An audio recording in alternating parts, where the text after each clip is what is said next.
Ito naman ngayon ang ating next tutorial. Punta na tayo sa CapCut. New project.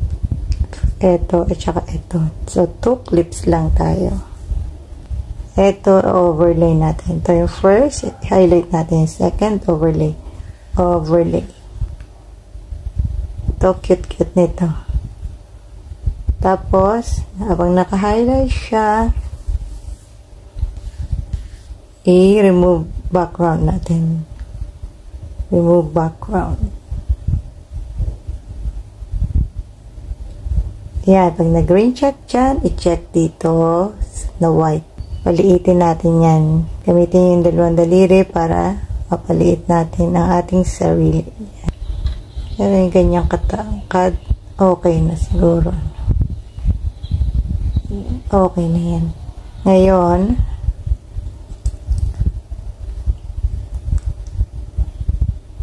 ano natin siya. Itong nasa taas, duplicate natin. Duplicate. Yan. Tapos, press nyo yung una, yung pinakauna, overlay nyo para automatic sa ilalim. Sa ilalim na yan, babagsak. Overlay. Yan. So, yung nasa ilalim, overlay. Iaano natin yan, yung mask. Yan, naka-highlight siya ha. Yung third layer, ma-mask natin. Mask. Pili natin horizontal. Tapos, invert. Yan. So, invert. Huwag nyo kalimutang i-invert ha. And then yan, ibaba nyo yung yellow. I-level nyo dyan sa box. Yan ha, sa box. Kailangan pantay dyan sa box. Parang pinatungan nyo yan. Okay na yan, no? Check natin. Ngayon, i-play natin. Diba? Hindi pwedeng ganun, no? I-press nyo tong second layer. Ibaba nyo muna siya. Ang mababa na ganyan. Yan, ibaba nyo.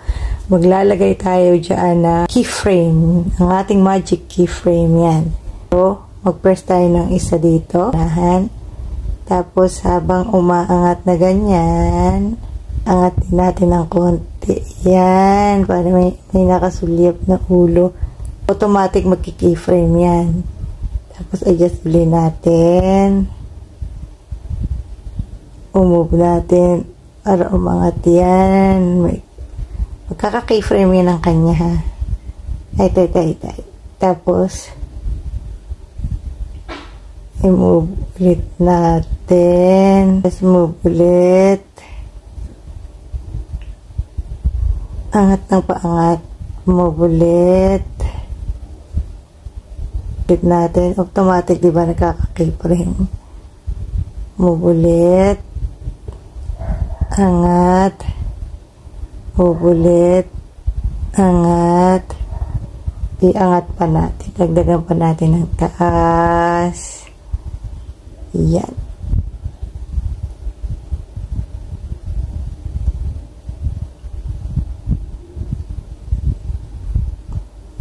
Yan. So, yan.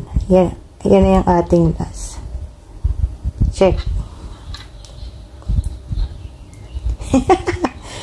Yan, umangat. Diba? Ganun lang kasimple.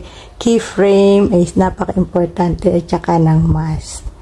So, yan lang mga kabebang. Sana may natutunan at ready to export na yan. So, ito, kailangan natin ang resolution mataas at yung frame rate gawin natin 50. Save. Exporting.